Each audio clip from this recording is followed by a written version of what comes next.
गुरुर्ब्रह्मा गुरुर्विष्णू गुरुर्देव महेश्वरा सद्गुरु साक्षात परब्रह्म तस्मै श्री सद्गुरुवे नमः। जय जय रघुवीर समर्थ श्रीराम समर्थ। ओम श्री गुरु दत्तात्रेय श्रीपाद श्रीवल्लभाय नमः। सद्गुरु चरणांना नतमस्तक होऊन आपण या निरूपणास सुरुवात करूया। मायबाप सज्जनांचं स्वागत आहे। समर्थांनी सांगितलेलं आहे की मनुष्याच्या जीवनामध्ये दुःखाचा अंत कधी होईल। प्रत्येक मनुष्याला वाटत असतं की माझ्या जीवनामध्ये दुःखाचा अंत झाला पाहिजे, माझ्या जीवनामध्ये सुख निर्माण झालं पाहिजे। पण समर्थांनी सांगितलेलं आहे नक्कीच तुमच्या जीवनामध्ये दुःखाचा अंत होऊ शकतो, पण तो कधी होऊ शकतो की जर तुमच्या जीवनामध्ये अध्यात्म निर्माण झालं, परमार्थिक जीवनामध्ये तुमच्या जीवनामध्ये एक अशी ऊर्जा निर्माण झाली ना की तुमच्या जीवनामध्ये दुःखाचा अंत व्हायला सुरुवात होते आणि सुखाचे दिवस यायला सुरुवात होते। म्हणून समर्थांनी सांगितलेलं आहे आजच्या या निरूपणामध्ये, जर बघा एखादा चोर असेल, एखादा डाकू असेल, तर जेव्हा तो संतांच्या संगतीमध्ये जातो ना, तर तो सुद्धा देव होऊन जातो। एवढी शक्ती भक्ती ऊर्जा संतांच्या बघा स्पर्शाने होते। आणि जर आपण संतांच्या बघा या अध्यात्म मार्गामध्ये आलो तर आपल्या जीवनाचं सोनं झाल्याशिवाय राहील का। बघा आपण या निरूपणामध्ये जर आपण एक चुकीचा विचार करतो की बघा मी भरपूर पाप केलेले आहेत, मी भरपूर अवगुण केलेले आहेत, देव मला क्षमा करेल का। तर हा परमेश्वर आहे ना, एवढं भोलं दैवत आहे की जर तुम्ही संतांच्या सानिध्यामध्ये गेले ना तर नक्कीच तुमच्या जीवनामध्ये बदल घडून येईल। पण आपण मात्र निगेटिव्ह विचार करत असतो, नकारात्मक विचार करत असतो। पण समर्थांनी सांगितलेलं आहे तुझ्या मागे जीवनामध्ये काय झालेलं आहे ना ते तू विसरून जा। तुझ्या जीवनामध्ये किती अवगुण केलेले आहेत ते तू विसरून जा। ही नवीन सुरुवात कर, ही नवीन सकाळ आहे ना, जेव्हा तू सकाळी सकाळी उठतोस सूर्यनारायणाचं दर्शन घे आणि निश्चय कर, संकल्प कर की आजपासून मी नवीन जीवनाची सुरुवात करणार आहे। बघ तुझ्या जीवनामध्ये असलेले दुःख आहेत ना ते सर्व मिटून जातील। आणि तेच आपण या निरूपणामध्ये पाहणार आहोत। जर तुम्ही अवगुण केलेले असतील, वाईट विचारांनी प्रेरित झालेला असाल, पण तुम्ही संकल्प केला ना तर नक्कीच तुम्ही संत प्राप्तीसाठी निर्माण होता। म्हणून समर्थांनी सांगितलेलं आहे माणसाच्या जीवनामध्ये संकट येणं एवढं श्रेष्ठत्व निर्माण करतं ना, तर कधी कधी माणसाचं आयुष्यच बदलून टाकतं। जसं या आपण उदाहरणाद्वारे पाहणार आहोत की जर माणसाच्या जीवनामध्ये संकट आलं की बघा काही लोक धीर सोडून पळून जातात आणि काही लोक त्या गोष्टीचा अभ्यास करतात आणि तो पूर्णत्वास जाऊन सर्वश्रेष्ठ मनुष्य बनतो। बघा एके दिवशी संध्याकाळच्या वेळी सूरजनगरचे राजा चंद्रशेखर जंगलामधून शिकारीवरून त्यांच्या राज्यात परत येत होते। तेव्हा त्यांनी रस्त्यात पाहिलं की एक बाळक जळणाऱ्या चितेजवळ उभा आहे आणि बाळकाला पाहून राजा त्यांच्या घोड्यावरून उतरला आणि त्या बाळकाच्या जवळ जाऊ लागला। जेव्हा राजा बाळकाच्या जवळ पोचला तेव्हा तो बाळक म्हणत होता, आई मी तुझी शपथ घेऊन सांगतो की एके दिवशी मी खूप मोठा माणूस बनेल, मी खूप यश मिळवेल आणि तुझे स्वप्न मी पूर्ण करेल। राजा त्या बाळकाच्या जवळ गेले आणि विचारलं, बाळा तू कोण आहेस। अचानक असं कोणाला तरी पाहून बालक थोडा घाबरला। तेव्हा राजा म्हणाला, तू घाबरू नकोस बाळ, मी सूरजनगरचा राजा आहे। आता तू तुझ्या आईच्या चितेजवळ खूप मोठा माणूस बनवून दाखवण्याची शपथ घेत होतास। मग मी हे जाणून घेऊ शकतो का की तू या सुनसान जंगलामध्ये तुझ्या आईच्या चितेसमोर एकटा का उभा आहेस, तुझे बाकीचे नातेवाईक कुठे आहेत। तेव्हा तो बालक म्हणाला, महाराज या जंगलामध्ये मी आणि माझी आई एकटेच राहत होतो, परंतु माझ्या आईने मरतावेळी मला सांगितलं होतं की माझ्या आजोबा धणीमलचे श्रीमंत शेठ होते, माझ्या आईचा आणि वडिलांचा प्रेम विवाह झाला होता आणि माझी आई खूपच गरीब परिवारातली होती आणि म्हणूनच माझ्या आजोबांना माझी आई आवडत नव्हती. माझ्या आई वडिलांचा विवाह झाल्यानंतर काही दिवसानंतर बागेमध्ये फिरत असताना माझ्या वडिलांना सापाने दंश केला आणि यामध्ये माझ्या वडिलांचा मृत्यू झाला. आणि या गोष्टीवर माझ्या आजी आजोबांनी माझ्या आईला पांढऱ्या पायाची अपशकुनी म्हणून घरातून बाहेर हाकलून दिली. त्याचं म्हणणं होतं की माझी आई घरात आल्यामुळंच माझ्या वडिलांचा म्हणजेच त्यांच्या मुलाचा मृत्यू झाला आहे व अशा प्रकारे त्यांनी माझ्या आईला धक्के मारून घरातून बाहेर काढलं. तेव्हा माझी आई गर्भवती होती आणि घरात बाहेर काढल्यामुळं ती जंगलामध्ये आली आणि जंगलामध्ये झोपडी बनून राहू लागली. इथेच माझा जन्मसुद्धा झाला. माझ्या आईनं मरतावेळी मला सांगितलं होतं की मी कशाही प्रकारे गरिबीमधून बाहेर निघावं आणि एक श्रीमंत माणूस बनावं. महाराज हे सर्व म्हणत असताना माझ्या आईनं तिचं प्राण त्यागलं. माझी आई जेव्हा जिवंत होती तेव्हा मी तिला मोठा माणूस बनेल असं वचन देऊ शकलो नाही आणि म्हणूनच मी त्यांच्या चितेसमोर उभा राहून एक मोठा माणूस बनून दाखवेल असं आईला वचन देत होतो. त्या मुलानं हे बोलणं ऐकल्यानंतर चंद्रशेखर राजा काय म्हणतो, बाळा तुझा भूतकाळ खूपच दयनीय आहे. तू या वनामध्ये राहून खूप मोठा माणूस कसा बनू शकतोस? तू मला एक सांग, तू माझ्यासोबत माझ्या राज्यात येऊ इच्छितोस का? तिकडे मी तुझ्या चांगल्या शिक्षणाची सोय करेल जेणेकरून मोठा झाल्यावर तू एक चांगला माणूस बनू शकशील. तेव्हा तो मुलगा म्हणाला, हो महाराज, जर तुम्ही माझ्यासाठी इतकं करू इच्छित असाल तर मी तुमच्यासोबत अवश्य यायला तयार आहे. त्यानंतर तो मुलगा महाराज चंद्रशेखर यांच्यासोबत त्यांच्या महालाच्या दिशेने जाऊ लागला आणि पुढे राजमहालामध्ये पोचल्यानंतर राणीने विचारलं, हा मुलगा कोण आहे? तेव्हा महाराज म्हणाले, राणी याचं नाव आहे काली आणि आजपासून हा आपल्या महालात राहून त्यांचं शिक्षण घेणार आहे. राणी विचार करू लागली, महाराजांना काय झालं माहीत नाही असे नमुने घेऊन महालामध्ये काय येत असतात. त्यांना कोण समजावून सांगेल की हा राजमहाल आहे, अनाथ आश्रम नाही. राणीला विचारात पाहून महाराज विचारतात, राणी तुम्ही कोणत्या विचारामध्ये हरवून गेलात? तेव्हा राणी म्हणते, काही नाही महाराज. पुढे महाराज म्हणतात, आजपासून काली तुमच्या छत्रछायामध्ये वाढणार आहे आणि राजकुमार आणि राजकुमारीप्रमाणेच तुम्हाला याची सुद्धा काळजी घ्यावी लागणार आहे. तेव्हा राणी ठीक आहे अशी म्हणाली. त्या रात्री काळी विचार करू लागला की त्याचं नशीब किती चांगलं आहे. तो एका राजमहालामध्ये पोचला आहे. तर दुसऱ्या बाजूला महाराणी विचार करत होती की कालीला या महालातून बाहेर काढण्यासाठी मला काहीतरी योजना करावी लागेल. पुढच्या दिवशी जेव्हा राजकुमार राजकुमारी आणि कालीला जेवण वाढलं गेलं तेव्हा राजकुमार आणि राजकुमारीला सोन्याच्या ताटामध्ये जेवण वाढलं गेलं, परंतु काळीला केळीच्या पानावर जेवण वाढलं गेलं. हा सर्व प्रकार पाहून काळी खूप नाराज झाला.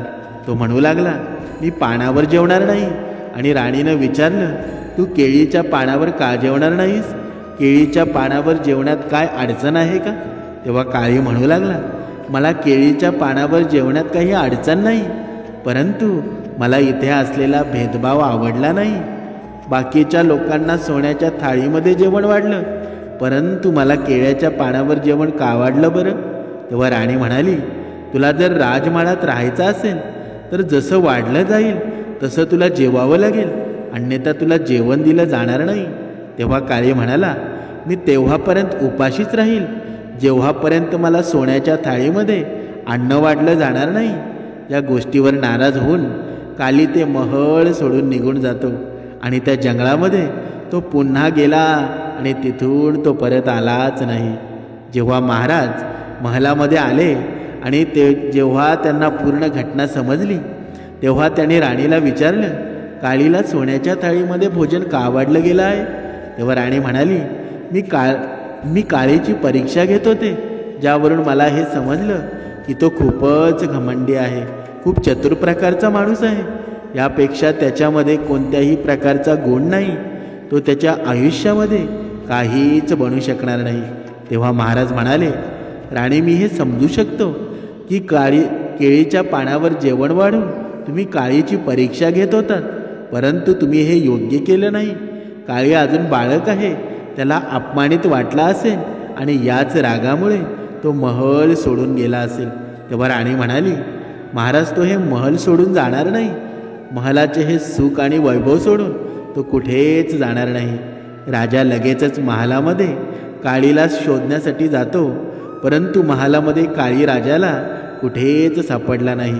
राजा विचार करू लागला, काळी नक्कीच जंगलामध्ये त्याच्या झोपडीमध्ये गेला असेल. मला लगेचच जंगलामध्ये जाऊन त्या निराधार बाळकाला महलामध्ये परत घेऊन यायला हवं. राजा आणि त्याच्या घोडेस्वार होऊन जंगलाच्या दिशेने निघाला. इकडे जेव्हा काळी जंगलामध्ये आला तेव्हा गंगा नदीच्या किनारी त्रिकूट नामक एक विशाल वन होतं. ज्या वनाचा दुसरा अंत कुठेच नव्हता. तिथे ब्रह्म ऋषी नावाचे एक साधू राहत होते. ते साधू खूपच करुणामय होते. जेव्हा पण कुठलाही वाटसरू तिथून जात असे तेव्हा साधू महाराज त्या वाटसरूला सांगायचे की त्यांनी काही वेळासाठी त्यांच्या झोपडीमध्ये आराम करावा, त्यानंतर तुम्ही तुमच्या पुढील मार्गाला लागावे. वाटसरू साधू महाराजांची ही विनंती स्वीकारायचे आणि त्यांच्या झोपडीमध्ये आराम करायचे. आराम केल्यानंतर वाटसरू साधू महाराजांना प्रणाम करून त्यांच्या मार्गावर निघायचे. अशा प्रकारे ते ब्रह्म ऋषी नावाचे ते साधू वाटसरूंची मदत करायचे. त्याच वनामध्ये काळी राहण्यासाठी आला होता. इकडे चंद्रशेखर राजा बघा काळीला शोधण्यासाठी त्याच्या झोपडीजवळ जातात, परंतु त्यांना काळी कुठेच सापडत नाही. अखेर निराश होऊन महाराज पुन्हा त्याच्या राजमहालामध्ये येतात आणि या गोष्टीला 4 ते 5 वर्ष पूर्ण होतात. आता काळी 13 ते 14 वर्षाचा युवक झालेला होता, परंतु काळीला योग्य शिक्षा न मिळाल्यामुळं संपत्ती कमवण्यासाठी मोठा बनण्यासाठी त्याला दुसरा कोणताच मार्ग दिसत नाही. बघा इथे समर्थ सांगत आहेत की बघा मनुष्य जेव्हा एकटा पडतो ना, बघा समाज त्याला एकटा टाकतो. बघा आपण कधी कधी म्हणतो की माणसाला संकल्प करण्यासाठी मौन आवश्यक असतो, पण एवढासुद्धा एकटेपणा कोणाला आवश्यक नसतो. जर माणूस एकटा पडला ना तर एक वेळेला माणूस वाईट प्रवृत्तीचा सुद्धा होतो आणि दुसऱ्या वेळेला सुद्धा माणूस चांगल्या प्रवृत्तीचा होऊ शकतो. म्हणजे काय? म्हणजेच 2 प्रकारच्या प्रवृत्ती असतात, एक वाईट आणि एक चांगली. जर त्याच कालीवर संस्कार झाले असते तर तो चांगला मनुष्य झाला असता, पण त्याला कोणी सांगणारं नव्हतं, शिकवणारं नव्हतं. म्हणून बघा आता आपण पुढे पाहूया. बघा त्या काळीला मार्ग दिसत नव्हता, त्यामुळे तो आजूबाजूच्या गावामध्ये जाऊन गावातली घरं लुटत होता. म्हणजे काळे आता बघा डाकू बनला होता, तो घरं लुटत होता. अशा प्रकारे काळी आता एक गुंड बनला होता. लुटपाट करणं त्याचा एक व्यवसाय बनला होता. त्या जंगलातून जो पण वाटसरू जात असे त्याला तो लुटत असे. जो पण वाटसरू काळीला पैसे देण्यास नकार देत असे तेव्हा काळी त्या वाटसरूला मारत असे आणि काळीच्या या भीतीमुळं लोक त्या जंगलातून जाण्यासाठी अनेकदा घाबरत असत. जर एखादा माणूस हिंमत दाखवून त्या जंगलामधून प्रवास करत असे तर काळी डाकू त्याला लुटत असे. अशा प्रकारे काळी डाकूची भीती आजूबाजूच्या सर्व गावांमध्ये पसरलेली होती. एके दिवशी आजूबाजूच्या सर्व गावातील लोक एकत्र झाले आणि त्यांनी काळी डाकूपासून सुटका मिळवण्यासाठी योजना बनवली. एक व्यक्ती म्हणाला, काळी डाकूचा आतंक दिवसागणित वाढतच आहे, आपण त्याच्यापासून सुटका कशा प्रकारे मिळवू शकतो? तेव्हा दुसरा व्यक्ती म्हणाला, एकीमध्ये खूप मोठी शक्ती असते. जर आपण सर्वांनी एकत्र येऊन त्याच्यावर हल्ला केला तर तो आपल्यापासून वाचू शकणार नाही. अशा प्रकारे आपण सहज त्याला हरवू शकतो. त्याला आपण अगदी सहजरित्या पकडू शकतो आणि आपण त्याला पकडून मारू शकतो. तेव्हा बाकीचे लोक म्हणाले, तुझा विचार अतिउत्तम आहे आणि या गोष्टीमध्ये आणखी वेळ आपण नको लावायला. आपण आताच काळी डाकूला पकडण्यासाठी जंगलामध्ये जाऊया. अशा प्रकारे सर्व लोक वेगवेगळ्या प्रकारचे शस्त्रे घेऊन त्रिकूट जंगलामध्ये जातात. वनामध्ये पोचल्यानंतर ते काळी डाकूला आव्हान देऊ लागले, हे काळी डाकू, तू कुठे लपला आहेस ना? बाहेर निघ. तुझ्यामध्ये हिंमत असेल ना तर बाहेर निघून पहा आज तुझा आम्ही शिरच्छेद करणार आहोत. तू आम्हाला लुटू शकणार नाहीस. आज तुला काळ तुझ्या समोर आला आहे. आज आमच्यापासून तू वाचू शकणार नाहीस. शिकार मिळवण्यासाठी झुडपामध्ये लपलेल्या काळीनं पाहिलं खूप सारे लोक वेगवेगळ्या प्रकारची शस्त्रे घेऊन त्याला आव्हानं देत आहेत. तेव्हा हा सर्व प्रकार पाहून तो घाबरला. त्याने विचार केला की जर तो आज या लोकांच्या हाती लागला तर तो वाचू शकणार नाही. काळी डाकू विचार करू लागला, ही माणसं मला नक्कीच पकडतील. मला दुसरं कुठेतरी लपावं लागणार आहे जेणेकरून मी माझं प्राण वाचू शकेल. आणि हाच विचार करून काळी डाकू तिथून गुपचूप निघाला आणि तिथून पळून गेला. काळी बघा काही वेळानंतर तो ब्रह्म ऋषींच्या त्या झोपडीजवळ पोचतो. त्याने विचार करतो की मी या झोपडीमध्ये शरण जायला हवं. जेव्हा काळी या झोपडीजवळ पोचला तेव्हा त्याचा श्वास चढला होता. साधूने त्याला पाहिलं आणि साधू म्हणाले, बाळा तू कोण आहेस आणि तुझा श्वास इतका का चढला आहे आणि या विरानं जंगलामध्ये तू एकटा काय करत आहेस? कोण आहेस तू? घरातून पळून का आला आहेस? तेव्हा काळी म्हणाला, नाही ऋषीमुनी, अशी काहीच गोष्ट नाही. त्यानंतर काळीनं त्याची सर्व हकीकत सांगितली. त्या ऋषी महाराजांना सांगितलं. त्यानं हे सुद्धा सांगितलं की मी माझ्या आईला शपथ दिली आहे की मला एक मोठा माणूस बनायचा आहे. तेव्हा ब्रह्म ऋषी म्हणाले, अच्छा तुला एक मोठा माणूस बनायचा आहे?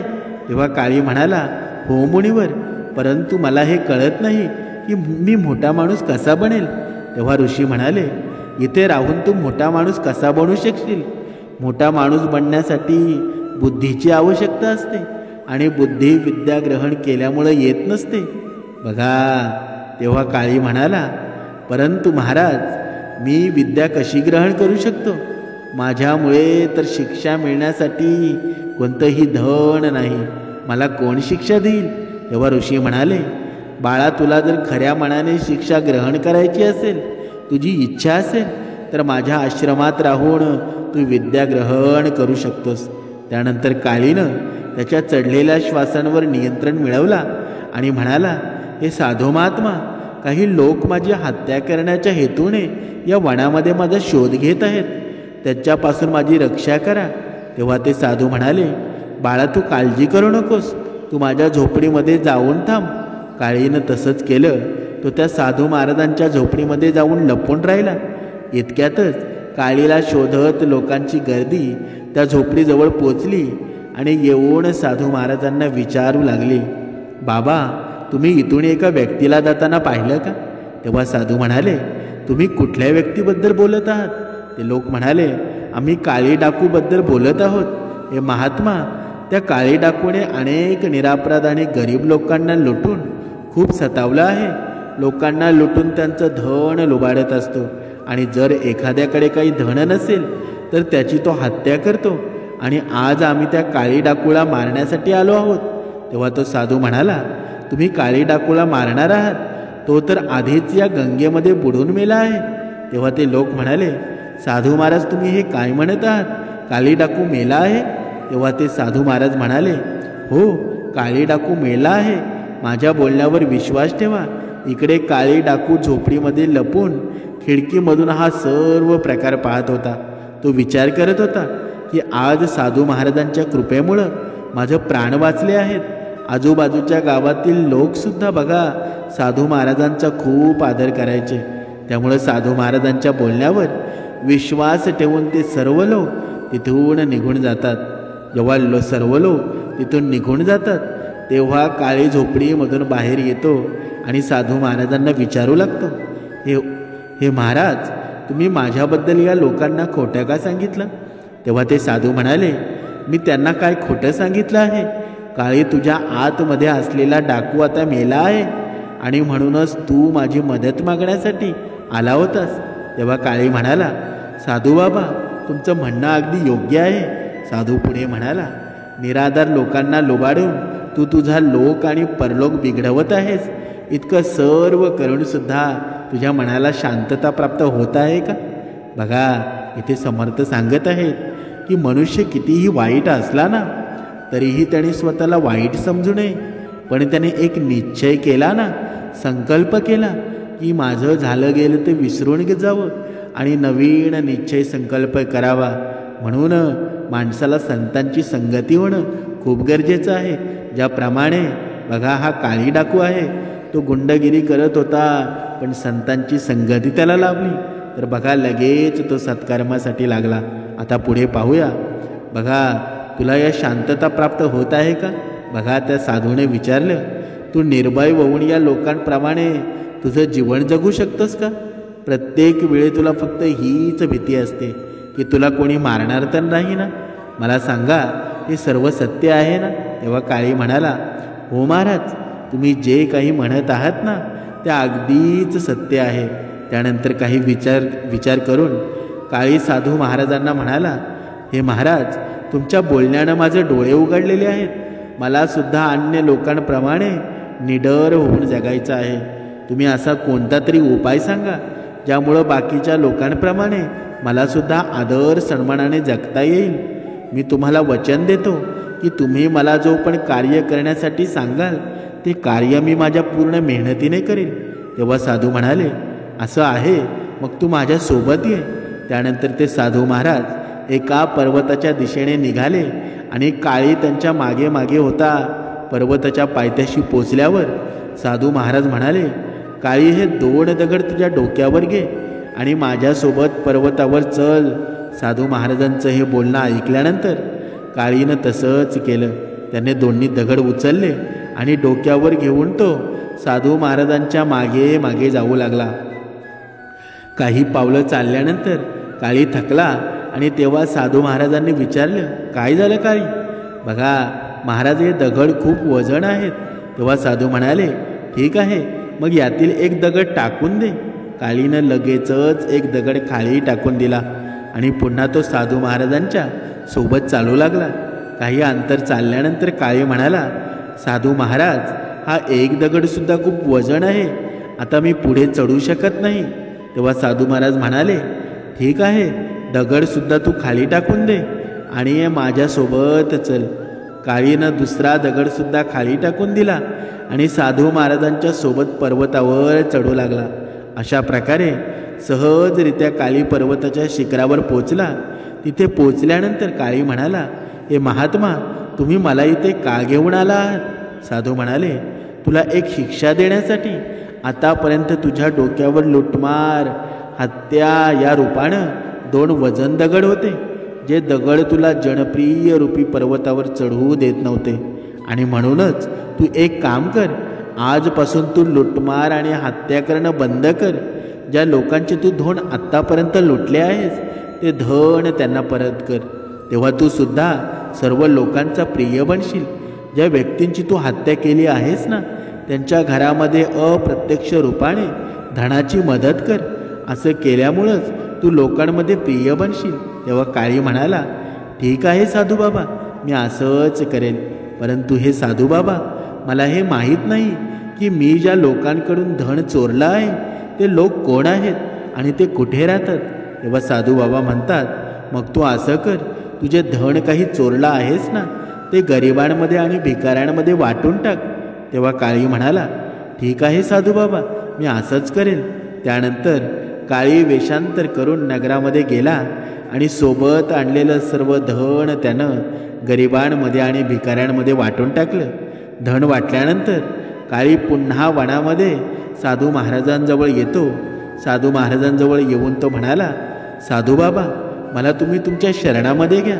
मी आत्तापर्यंत एकही चांगली गोष्ट शिकवलं नाही. तुम्ही मला चांगल्या ज्ञानवर्धक गोष्टी शिकवून माझं जन्माचं सार्थक लावा. बघा, साधू महाराजांनी काळीला त्यांचा शिष्य बनवला आणि साधू महाराज म्हणाले, काळी, जेवढं तुला शक्य असेल तेवढी दुसऱ्यांची मदत कर, दुसऱ्यांची सहायता कर आणि हीच माणुसकीची सर्वात चांगली सेवा आहे आणि हीच देवाची सुद्धा सेवा आहे. काळीनं खऱ्या मनानं साधू महाराजांची सेवा केली आणि साधू महाराजांच्या त्या सानिध्यामध्ये त्याने 5 वर्ष व्यतीत केले. याच 5 वर्षामध्ये काळी साधू महाराजांच्या कृपेमुळे एक अत्यंत बुद्धिमान आणि चांगल्या चरित्राचा व्यक्ती बनला. एके दिवशी साधू महाराज काळीला म्हणाले, काळी, आज तुझं शिक्षण पूर्ण झालं आहे. तेव्हा काळी म्हणाला, परंतु मी तुमची गुरुदक्षिणा कशी देऊ शकेल? साधू म्हणाले, बाळा, शिक्षेचं काहीच मूल्य नसतं. शिक्षण तर अमूल्य आहे, परंतु काळीला साधूंची गुरुदक्षिणा द्यायचीच होती. त्यामुळं शिक्षण पूर्ण झाल्यानंतर सुद्धा काळी साधूच्या आश्रमामध्ये राहू लागला व तो साधू महाराजांची सेवा करत होता. अशा प्रकारे अनेक वर्ष तो आश्रमामध्ये राहिला आणि साधू महाराजांची सेवा करत राहिला. अशा प्रकारे काळी आता एक तरुण युवक बनला होता. एके दिवशी ऋषी म्हणाले, काळी, आज तुझी शिक्षा आणि गुरुदक्षिणा सर्व काही पूर्ण झालं आहे. मला गर्व आहे की तू माझा सर्वात योग्य आणि बुद्धिमान शिष्य आहेस. तुझ्या बुद्धीच्या सहाय्यतेनं तू मोठमोठ्या अडचणींवर अगदी सहजरित्या विजय मिळवू शकतोस. हाच माझा तुला आशीर्वाद आहे. आता तू एका आदर्श पुरुषाच्या रूपाने परिवर्तित झाला आहेस. तेव्हा काळी म्हणाला, आता मी काय करायला हवं गुरुदेव? साधू म्हणाले, काळी, आता तू युवक झाला आहेस. आता तुझ्या पुढे तुझं मोठं आयुष्य पडलं आहे आणि म्हणूनच आता तू कोणतं तरी कार्य करून तुझं जीवन यापन करायचं आहे. तेव्हा काळी निराश स्वरात म्हणाला, गुरुदेव, सर्व ठिकाणी मी एक डाकू या नावाने बदनाम झालेलो आहे. मग असं असताना मला कोण कामाला ठेवेल बरं? तेव्हा साधू म्हणाले, तुझ्या या बुद्धीच्या सहाय्यतेनं या जीवनाच्या कुरुक्षेत्रामध्ये एक सफळ व्यक्ती बनून दाखव. तेव्हा काळीनं निश्चय केला की तो सूरजनगरमध्ये जाईल आणि सूरजनगर तोच राज्य होता ज्या राज्याच्या राजानं म्हणजेच चंद्रशेखरने एकदा काळी लहान असताना त्याला आश्रय दिला होता. परंतु चंद्रशेखर राजाच्या राणीनं काळीला अपमानित करून त्याला महलाबाहेर काढलं होतं. जेव्हा काळी सूरजनगरमध्ये पोचतो तेव्हा त्याला कळलं की तेथील मंत्र्याचा आकस्मिक मृत्यू झालेला आहे आणि म्हणूनच मंत्रिपद खाली झालेलं आहे. राजमहालाच्या राज्यसभेमध्ये आज मंत्रिपदाच्या रिक्त जागेवर योग्य उमेदवाराची निवड होणार आहे आणि काळीसुद्धा त्या वेळेला राजाच्या दरबारामध्ये पोचतो आणि तिथे जे काही घडत होतं ते सर्व काळी अगदी ध्यानपूर्वक पाहत होता. त्यावेळेला राजा त्यांच्या सिंहासनावर बसलेले होते. राजाच्या सेनापतीनं राजाला म्हटलं, महाराज, मंत्र्याच्या आकस्मिक मृत्यूमुळे मंत्रिपद रिकामं झालं आहे आणि हे मंत्रिपद आपण अधिक वेळ रिकामं ठेवू नये. राजा म्हणाला, सेनापती, तुम्ही अगदी योग्य म्हणत आहात. आजपर्यंत जी परंपरा चालू आहे त्याच परंपरेनुसार मंत्र्याचा मुलगा समर याला मंत्रिपद देण्यात यावं. जरी समर या पदासाठी योग्य असेल किंवा नसेल सुद्धा तरीसुद्धा त्यालाच हे पद देण्यात यावं. आता मी या गोष्टीची घोषणा करतो की रिक्त असलेलं मंत्रिपद हे मंत्र्याच्या मुलगा समर याला देण्यात यावं. तेव्हा काळी मध्येच उठला आणि म्हणाला, महाराज, जुन्या परंपरा बदलणं हे शहाणपणा आहे. बघा, हे शहाणपण आहे. आणि काळीचं त्याचं नाव बदलून सांगितलं. बघा, काळीनं लगेच त्याचं नाव बदललं आणि सांगितलं, माझं नाव यशवंत आहे आणि महाराज, मी या स्वतःला मंत्रिपदासाठी योग्य उमेदवार समजतो. काळीनं त्याचं नाव यशवंत आहे असं सांगितलं जेणेकरून राजा चंद्रशेखर त्याला ओळखू नये. पुढे काळी म्हणाला, महाराज, तुम्हाला जशी वाटेल तशी तुम्ही माझी परीक्षा घेऊ शकता. जर मी तुमच्या परीक्षेमध्ये उत्तीर्ण झालो तर ठीक आहे, अन्यथा तुम्ही मला जी पण शिक्षा देऊ इच्छित असाल ती शिक्षा मला मान्य आहे. तेव्हा राजा म्हणाला, हे युवक, तू राजकीय परंपरा बदलण्याचा जो सल्ला दिला आहेस तो मला मान्य आहे. तुला मंत्रिपद तेव्हाच मिळेल जेव्हा मी घेतलेल्या परीक्षेमध्ये तू उत्तीर्ण होऊ शकशील. मी समर आणि तुझी दोघांचीही परीक्षा घेणार आहे. जो पण या परीक्षेमध्ये उत्तीर्ण होईल त्याला आम्ही सूरजनगरचा मंत्री बनवू. बघा, राजा चंद्रशेखर यांच्या आदेशानुसार सोन्याच्या म्याणमध्ये ठेवलेल्या 2 तलवारी लगेचच दरबारामध्ये आणण्यात आल्या आणि राजा चंद्रशेखर यांनी समरकडे एक तलवार दिली आणि महाराज म्हणाले, समर, तुला उत्तर दिशेला जायचं आहे आणि तेथील राजा केशव यांना ही तलवार भेट द्यायची आहे. त्यानंतर महाराजांनी एक सोन्याची तलवार यशवंतला दिली आणि सांगितलं, यशवंत, तुला पश्चिम दिशेला विक्रमपूर राज्यामध्ये जायचं आहे आणि तेथील राजाला ही भेट द्यायची आहे. दोघेही त्यांच्या तलवारी घेऊन त्यांच्या दिशेला जाऊ लागले. जेव्हा समर उत्तर दिशेला स्थित असलेल्या केशवपूर राज्यामध्ये पोचला तेव्हा तिथे जाऊन त्याने तेथील राजाला म्हटलं, मी सूरजनगरचा राजा चंद्रशेखर यांच्याद्वारे पाठवलेला एक राजदूत आहे. आमच्या राजानं तुमच्यासाठी ही सोन्याची तलवार भेट स्वरूपात दिली आहे. तेव्हा राजा केशव म्हणाला, हे राजदूत, आम्ही तुमच्या राजाद्वारा दिलेली भेट स्वीकारत आहोत. परंतु जेव्हा केशव राजाने तलवार म्याणमधून बाहेर काढली तेव्हा त्यांनी पाहिलं की तलवारीच्या शेंड्यावर रक्त लागलेलं आहे. तेव्हा राजाने विचारलं, हा काय प्रकार आहे?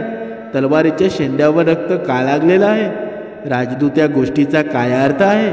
आम्हाला या गोष्टीचा अर्थ समजला नाही. तेव्हा समरनं मनातल्या मनामध्ये विचार केला आणि तलवारीच्या शेंड्याला लागलेल्या रक्ताचा अर्थ काय सांगू?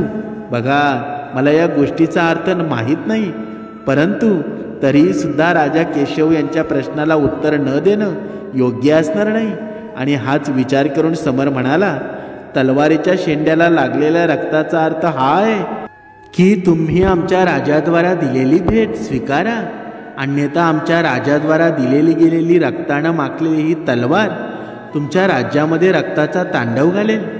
तुम्ही जर ही तलवार स्वीकार केली नाहीत तर युद्धभूमीमध्ये या गोष्टींचा उत्तर तुम्हाला द्यावं लागणार आहे. तेव्हा केशव राजा म्हणाला, सेनापती राजा चंद्रशेखर यांनी ही तलवार पाठवून आपल्याला युद्धाचं आव्हान दिलं आहे आणि तुम्ही आजच सेना एकत्रित करायला सुरुवात करा. आपण लवकरात लवकर सूरजनगर राज्यावर आक्रमण करणार आहोत. हे सर्व ऐकल्यानंतर समर घाबरून तिथून निघून गेला. दुसरीकडे जेव्हा काळे विक्रमपूर राज्यामध्ये पोचला आणि जेव्हा तेथील राजा विक्रमादित्य याच्यासमोर तो गेला तेव्हा त्या तलवारीच्या सुद्धा शेंड्यावर एक रक्त लागलेलं होतं. विक्रमादित्य राजाने विचारलं, हे राजदूत, मला या गोष्टीचा अर्थ कळत नाही. या गोष्टीचा अर्थ काय आहे? तेव्हा काळीनं विचार केला आणि तो म्हणाला, महाराज, आमचे राजा तुमच्यावर खूप सन्मान करतात. ही तलवार त्याच सन्मानाचं एक प्रतीक आहे. तलवारीच्या या शेंड्याला रक्त लावण्याचा अर्थ हा आहे की आमचा राजा त्यांचा राज्य तुमच्या मित्रतेसाठी कुठल्याही पातळीला जाऊ शकतात. तुमच्यासाठी राजा त्यांचं प्राण सुद्धा देऊ शकतात. तेव्हा राजा विक्रमादित्य म्हणाला, ही तर खूप चांगली गोष्ट आहे. मी तुमच्या राज्याच्या मित्रतेचा प्रस्ताव म्हणजे ती तलवार स्वीकारत आहे आणि त्यांचे मी आभार व्यक्त करत आहे. मी सुद्धा राजा चंद्रशेखर यांचा चांगला मित्र बनण्याचा प्रयत्न करेन. त्यांच्यासाठी मी माझं सर्व काही अर्पण करायला तयार असेल. त्यानंतर राजा विक्रमादित्य म्हणाला, हे राजदूत, तू तुमच्या राज्यासाठी माझ्या सेनेची एक तुकडी काही बहुमूल्य उपहार भेट स्वरूपात देऊ इच्छित आहे. काळी राजाला धन्यवाद म्हणाला व त्यानंतर तो सेनेची तुकडी आणि काही बहुमूल्य उपहार घेऊन सूरजनगरच्या दिशेने निघाला. इकडे केशवपूरच्या सेनेनं सूरजनगरच्या दिशेने कूच केली होती. समर आणि यशवंत दोघेही सूरजनगरमध्ये पोचले होते. तेव्हा राजा म्हणाला, बोल समर, केशवपूरचा राजा तुला काय म्हणाला आहे? तलवारीच्या शेंड्याला लागलेल्या रक्ताचा अर्थ तू त्यांना काय सांगितला आहेस? तेव्हा समरने सर्व हकीकत राजाला विस्तार स्वरूपात सांगितली. तेव्हा राजा म्हणाला, समर, तू हे काय म्हणत आहेस? राजा केशव आता लगेचच आपल्यावर राज्यावर आक्रमण करणार आहे? आणि समर म्हणाला, हो महाराज, राजा केशव आपल्या राज्यावर आक्रमण करणार आहे. इतक्यात एक सैनिक तिथे आला आणि म्हणाला, महाराज, केशवपूरची विशाळ सेना आपल्या राज्यावर आक्रमण करण्याच्या हेतूने येत आहे. तेव्हा राजा खूपच घाबरला आणि म्हणाला, आता काय होणार? इतक्या लवकर आपण आपल्या सेनेला एकत्रित सुद्धा करू शकणार नाही. तेव्हा तिथे असणारा काळी म्हणाला, महाराज, तुम्ही घाबरू नका. मी विक्रमपूरच्या राजाला तलवारीच्या शेंड्याला लागलेल्या रक्ताचा अर्थ सांगितला. तेव्हा त्यांनी खुश होऊन सेनेची एक तुकडी माझ्यासोबत पाठवलेली आहे. ती तुकडी आता सुद्धा महालाच्या बाहेर उभी आहे. महाराज, आता काळजी करून काहीच होणार नाही. तुम्ही सेनापती यांना आदेश द्या की त्यांनी केशवनगरच्या सेनेसोबत युद्ध करावं. मी माझ्यासोबत आणलेल्या सेनेसोबत केशवपूरच्या सेनेवर हल्ला करणार आहे. दोन्ही बाजूनं झालेल्या हल्ल्यामुळे केशवपूरची सेना आपल्या समोर टिकू शकणार नाही आणि अशा प्रकारे विजय आपलाच होणार आहे. जसा काळीनं विचार केला अगदी तसंच झालं. युद्धामध्ये राजा चंद्रशेखर यांचा विजय झाला. युद्ध समाप्त झाल्यानंतर महाराजांनी समर आणि काली यांना महालामध्ये बोलवलं आणि म्हणाले, यशवंत, तुझ्यामुळे आपण युद्ध जिंकू शकलो आहोत. आम्ही तुला या राज्याच्या मंत्रिपदावर नियुक्त करत आहोत. तेव्हा समर म्हणाला, महाराज, हा तर माझ्यासोबत एक अन्याय आहे. राजा म्हणाला, मी तुम्हा दोघांना एकसारखी भेट देऊन दोन्ही राज्यांना देण्यास सांगितलं, परंतु तुम्ही तुमच्या बुद्धीनुसार त्या भेटींना वेगवेगळा अर्थ काढलात. यशवंतने बुद्धिमानी आणि दूरदर्शीपणा दाखवला, परंतु समर, तू तुझ्या मूर्खपणामुळे केशव राजाला आपला शत्रू बनवला आहेस. मग आता तू मला सांग, आम्ही तुला सूरजनगरचा मंत्री बनवावं की नाही? समर तिथून निघून गेला. तेव्हा महाराजांनी घोषणा केली की आम्ही यशवंतला सूरजनगरचा नवीन मंत्री बनवत आहोत. त्यानंतर त्याच रात्री यशवंतला मंत्री बनण्याच्या सन्मानामध्ये महालामध्ये भोजनासाठी आमंत्रित करण्यात आलं. तेव्हा महाराणीनं स्वतः तिच्या हाताने यशवंतला भोजन वाढलं. तेव्हा यशवंत म्हणाला, क्षमा करा महाराज, परंतु मला भोजन या चांदीच्या थाळीमध्ये करण्यापेक्षा सोन्याच्या थाळीमध्ये करणं आवडेल. तेव्हा राजा म्हणाला, ठीक आहे, आम्ही त्याचीसुद्धा व्यवस्था करतो. जेव्हा काळीला सोन्याच्या थाळीमध्ये जेवण वाढलं गेलं तेव्हा तो म्हणाला, हे बघा महाराणी, तो दिवस आलाच आहे. यासाठी तुम्ही कधी मला नाकारलं होतं. महाराणी म्हणाली, तुम्ही काय म्हणत आहात मंत्री? मंत्री म्हणाला, आठवा महाराणी, आजपासून 15 वर्षापूर्वी तुम्ही काळी नामक बाळकाला केळीच्या पाडावर भोजन वाढलं होतं. तेव्हा महाराणी म्हणाली, हा आता मला आठवलं आहे. त्या बाळकानं तेव्हा ते भोजन ग्रहण करण्यास नकार दिला होता आणि तो म्हणाला होता की तो या महालामध्ये तेव्हाच भोजन ग्रहण करेल जेव्हा त्याला सोन्याच्या थाळीमध्ये भोजन वाढलं जाईल. महाराणी म्हणाली, परंतु तुम्हाला या सर्व गोष्टी कशा माहीत? मीच तो बालक काळी आहे.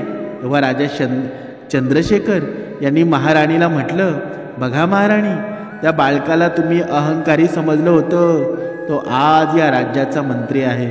मंत्री म्हणाला, राजन, जर त्या दिवशी महाराणींनी मला अपमानित केलं नसतं तर कदाचित माझ्या मनामध्ये यश प्राप्त करण्याची तीव्र इच्छा निर्माण झाली नसती. माझ्यावर तर महाराणींचं उपकार आहेत. अशा प्रकारे काळीनं अगदी योग्य प्रकारे मंत्र्यांचं पद सांभाळलं. त्यानंतर एके दिवशी राजा चंद्रशेखर यांनी काळेच्या हातामध्ये एक पत्र दिलं आणि म्हणाले, तू उदयनगर राज्यामध्ये जा. तेथील राज्यामध्ये चोरीचं प्रमाण खूप जास्त वाढलं आहे. कृपया तू तिथे जाऊन तुझ्या विवेक बुद्धीनं त्या राज्याला चोरांपासून मुक्त कर, कारण तेथील राजानं मला त्यांची सहाय्यता करण्यासाठी पत्र लिहिलं आहे. त्यानंतर काली उदयनगर दिशेने जाऊ लागला. पूर्ण दिवस एक रात्र चालल्यानंतर काली त्या राज्यामध्ये पोचला. काली राजा श्रीधर यांच्याजवळ पोचला. तिथे गेल्यावर काळी म्हणाला, राजा चंद्रशेखर यांनी मला पाठवलं आहे. तेव्हा राजा श्रीधर म्हणाला, राजा चंद्रशेखर यांनी माझ्या मदतीसाठी तुम्हाला पाठवलं आहे. तर काळीजवळ असलेला पत्र राजा श्रीधर यांनी घेतला. त्यांनी तो पत्र वाचला. तेव्हा त्यामध्ये लिहिलं होतं, हा पत्र घेऊन जो माणूस तुमच्याजवळ आला आहे तो माझ्याजवळ मागचे 5 वर्ष मंत्रिपदावर होता. हा माणूस खूपच बुद्धिमान आहे आणि म्हणूनच माझी अशी विनंती आहे की तुम्ही या माणसाला तुमचा विशेष सल्लागार म्हणून नियुक्त करा. तुमचा हितचिंतक राजा चंद्रशेखर. पत्र वाचल्यानंतर राजा विचार करू लागला, हा व्यक्ती पूर्वी एक विख्यात गुंड होता व त्यानंतर तो एका राज्यामध्ये मंत्री राहिला आहे. मग अशा परिस्थितीमध्ये याला विशेष सल्लागार अशा महत्त्वपूर्ण पदावर नियुक्त करणे योग्य असेल का? परंतु तेव्हाच त्याच्या मनामध्ये दुसरा विचारसुद्धा आला की पूर्वी हा माणूस कसाही असला तरी जर राजा चंद्रशेखर यांच्यासारख्या अनुभवी राजाने जर मला हा विशेष सल्लागार ठेवण्यास सांगितलं तर निश्चितच हा माणूस उपयोगी असेल. मनामध्ये हा विचार येताच महाराज काळीला म्हणाले, तुझं नाव काय? तेव्हा काळी म्हणाला, महाराज, माझं नाव काळी आहे. महाराज म्हणाले, काळी, आजपासून मी माझा विशेष सल्लागार म्हणून नियुक्त करत आहे. तेव्हा काळी म्हणाला, महाराज, मग तर मी खूपच मोठा भाग्यवान आहे. त्या दिवशी राजा श्रीधर काळीसोबत राज दरबारामध्ये पोचले. त्यानंतर महाराज काळीला म्हणाले, काळी, आजपासून तू इथेच बसायचं आहे. काळीनं त्यांचं आसन ग्रहण केलं होतं. इतक्यातच काही लोक त्यांची तक्रार घेऊन राजदरबारामध्ये येतात. त्यामध्ये 3 पुरुष, एक वृद्ध महिला होती. एका पुरुषानं पुढे येऊन महाराजांना म्हटलं, महाराजा, वृद्ध स्त्रीनं आमचं सर्व धन चोरलं आहे. कृपया तुम्ही आम्हाला न्याय द्या आणि आम्हाला आमचं धन परत मिळवून द्या. तेव्हा महाराज म्हणाले, त्यापूर्वी तुम्ही आम्हाला सर्व विवरण सांगा, तेव्हा आम्ही योग्य निर्णयावर पोचू शकू. तेव्हा ती वृद्ध महिला पुढे येऊन म्हणाली, महाराज, हे तिघेही खोटे म्हणत आहेत. मी सुरुवातीपासून तुम्हाला सर्व काही सांगते. त्यानंतर त्या वृद्ध महिलेनं सर्व कथा सांगण्यात प्रारंभ केला. महाराज, हे 4 व्यापारी तुमच्या राज्यामध्ये व्यापार करण्याहेतू आले होते आणि इथे त्यांनी मोठ्या प्रमाणात नफा कमवला, ज्यामुळे त्यांच्याजवळ मोठ्या प्रमाणामध्ये धन एकत्रित झालं. त्यानंतर पुढे ती वृद्ध महिला म्हणते, एके दिवशी हे 4 लोक त्यांचे पूर्ण धन घेऊन माझ्याजवळ आले. ते मला म्हणाले, म्हातारी आई, आम्ही या राज्यामध्ये नवीन आहोत आणि आमच्याजवळ मोठ्या प्रमाणामध्ये धन आहे. कृपया तुम्ही आमच्या धनाची रक्षा करा. तेव्हा ती म्हातारी म्हणाली, तुमच्या त्या धनाची रक्षा कशा प्रकारे करू शकते? ते 4 युवक म्हणाले, आम्ही तुमच्या घराच्या मागच्या बाजूला एक खड्डा बनवून हे धन त्यामध्ये ठेवू. बघा, आणि ज्या दिवशी आम्ही 4ही जण एकत्रित येऊन आमचे धन मागू, त्या दिवशी तू आम्हाला आमचं धन परत कर. तेव्हा जेव्हा आमच्यामधील कुठलाही एक माणूस येऊन हे धन मागत असेल तर त्याला ते धन देऊ नकोस. तेव्हा ती म्हातारी म्हणाली, ठीक आहे, परंतु या बदल्यात मला काय मिळेल? तेव्हा ते व्यापारी म्हणाले, हे म्हातारी आई, या बदल्यात आम्ही तुला खूप सारं धन देऊ. तेव्हा ती म्हातारी म्हणाली, ठीक आहे, मला तुमचं म्हणणं मान्य आहे. त्या व्यापाऱ्यांनी घराच्या मागच्या बाजूला एक खड्डा खणला आणि त्यामध्ये 2 मोठ्या धनाच्या पिशव्या गाठून ठेवल्या. त्यानंतर ते चौघेही म्हणाले, हे म्हातारी आई, रोज संध्याकाळी तुझ्या इथे जेवणासाठी येऊ. तेव्हा ती म्हातारी म्हणाली, ठीक आहे, तुम्ही रोजच्या रोज माझ्या इथे जेवणाला या. रोज संध्याकाळी जेव्हा चौघेजण जेवणासाठी म्हातारीच्या घरी यायचे तेव्हा ते तिला विचारायचे, आमचे धन सुरक्षित आहे ना? तेव्हा ती म्हातारी म्हणायची, हो बाळांनो, तुमचं धन अगदी सुरक्षित आहे. एके दिवशी त्या चौघांनी जिथे धन गाडलं होतं त्या जागेला खणवून पाहिलं, तेव्हा तिथे धन तसंच होतं जसं त्यांनी गाडलं होतं. आता त्यांना त्या म्हातारीच्या इमानदारीवर कोणत्याही प्रकारचा संशय राहिला नव्हता. तिच्या इमानदारीवर प्रसन्न होऊन त्यांनी त्या म्हातारीला 5 सोन्याच्या मोहरा दिल्या आणि म्हणाले, हे म्हातारी आई, तू या मोहरा तुझ्याजवळ ठेव, या तुला उपयोगी पडतील. तेव्हा ती म्हातारी म्हणाली, तुमचे खूप आभार आहेत. परंतु चौघांमधील एकामध्ये लालच उत्पन्न होते आणि त्यानं विचार केला की जर या म्हाताऱ्या स्त्रीला फसवून सर्व धन मिळवलं तर पूर्ण आयुष्य कुठलीही मेहनत न करता अगदी आरामपूर्वक व्यतीत होऊ शकतं.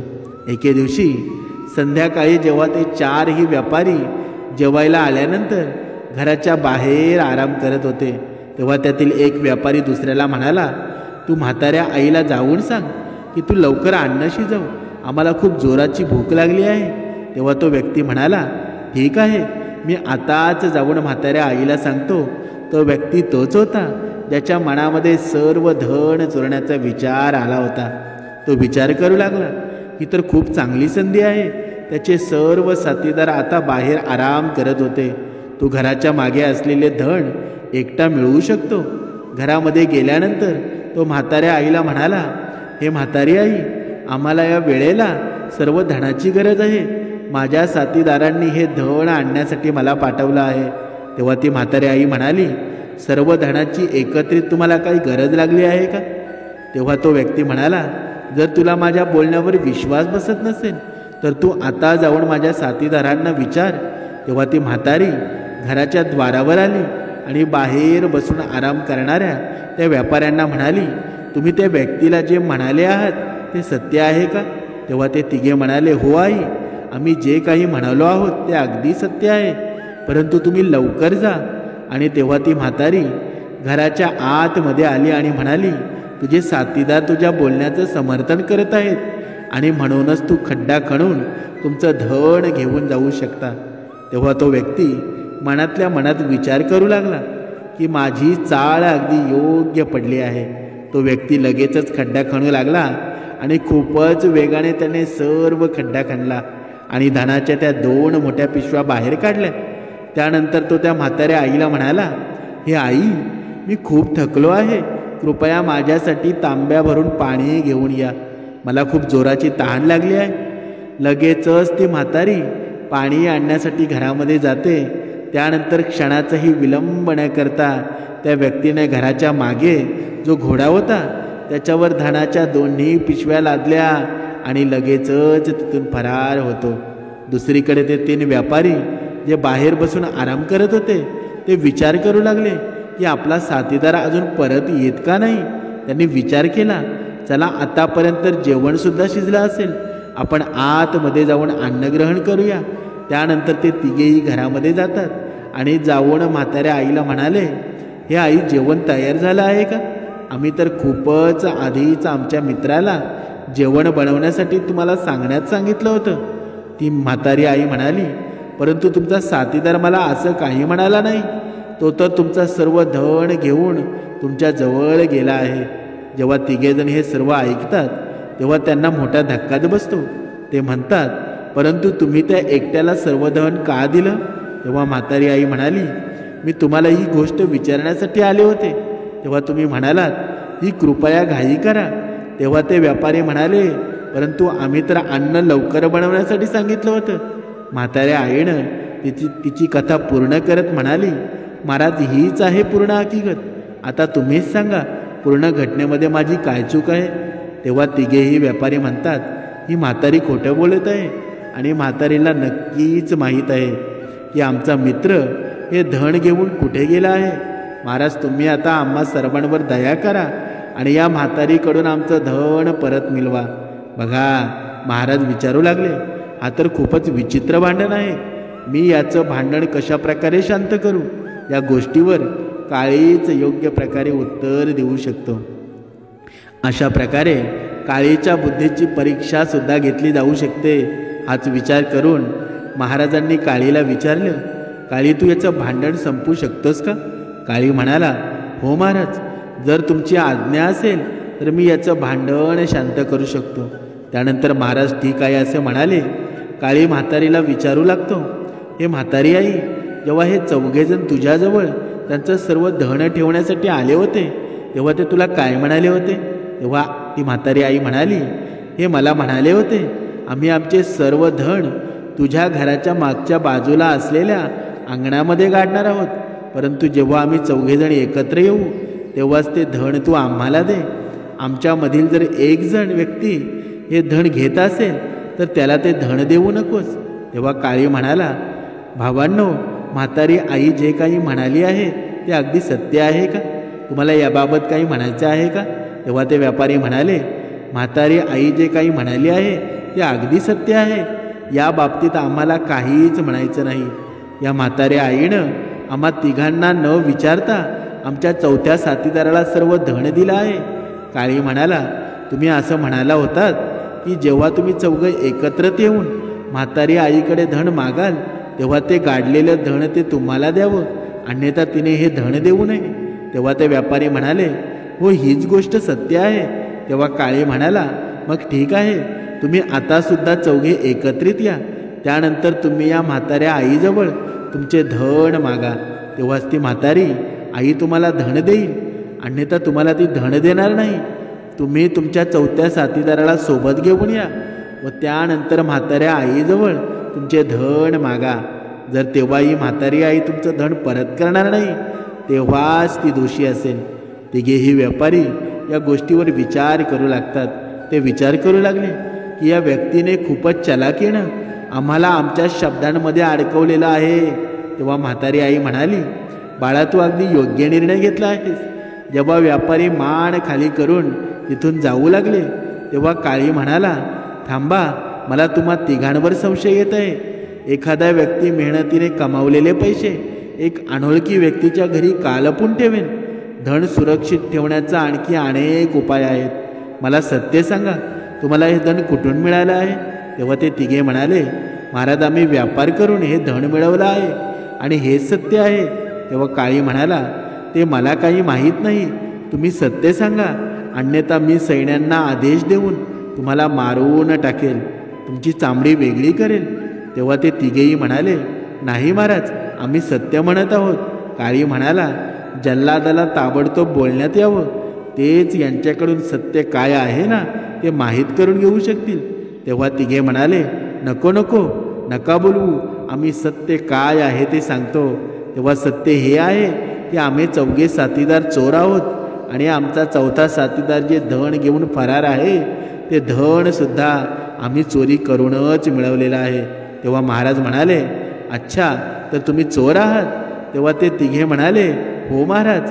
महाराजांनी लगेच आदेश दिला की या दोघांना लगेच तुरुंगात टाकण्यात यावं आणि त्या म्हाताऱ्या आईला पूर्ण सन्मानाने राजमहालातून पाठवण्यात यावं. महाराज काळीला म्हणाले, काळी, तू तुझ्या परीक्षेमध्ये उत्तीर्ण झाला आहेस. मी तुला माझा विशेष सल्लागार करून नियुक्त करून अगदी योग्य निर्णय घेतलेला आहे. तुम्हाला आमच्या या निर्णयावर नेहमी गर्व असेल. त्या दिवसानंतर राजा श्रीधर काळीकडून सर्व सल्ला घेतल्यानंतर त्यांचे प्रत्येक कार्य करत असत. त्यानंतर काळी जो बघा एकेकाळी डाकू होता तो आता सर्वात बुद्धिमान व्यक्ती म्हणून समजला जाऊ लागला. समर्थांनी सांगितलेलं आहे या कथेचं तात्पर्य काय? बघा, एकेकाळी हा काळी डाकू होता आणि हा काळी डाकू बघा आपल्या उन्मत्तेने पूर्ण लोकांचा खून करायचा, गुंडगिरी करायचा. पण संत संगती लाभली आणि जिथे संत संगती लाभते ना त्याचं सोन्याहून पिवळंच होऊन जातं. कारण का? कारण संत संगती तुम्ही साधी समजू नका. संतांचा स्पर्श नुसता जरी झाला ना तरी माणसाच्या जीवनाचं सोनं झाल्याशिवाय राहत नाही. म्हणून समर्थांनी सांगितलेलं आहे, संत प्रवृत्तीचे माणसं आपल्या जीवनामध्ये मित्र करा. आपल्या सभोवतालची माणसं आहेत ना, बघा, संतांच्या स्पर्शानं जेव्हा आपल्या अंगाला नुसता स्पर्श जरी होतो ना तरीही सुद्धा आपलं अनेक जन्माचे पाप असतात ना ते धुळीस मिळून जातात. एवढं श्रेष्ठ ही संगती संतांची असते. म्हणून आपल्या जीवनामध्ये जर मैत्री करायची असेल ना तर ती संत संगतीमध्ये करा. जय जय रघुवीर समर्थ.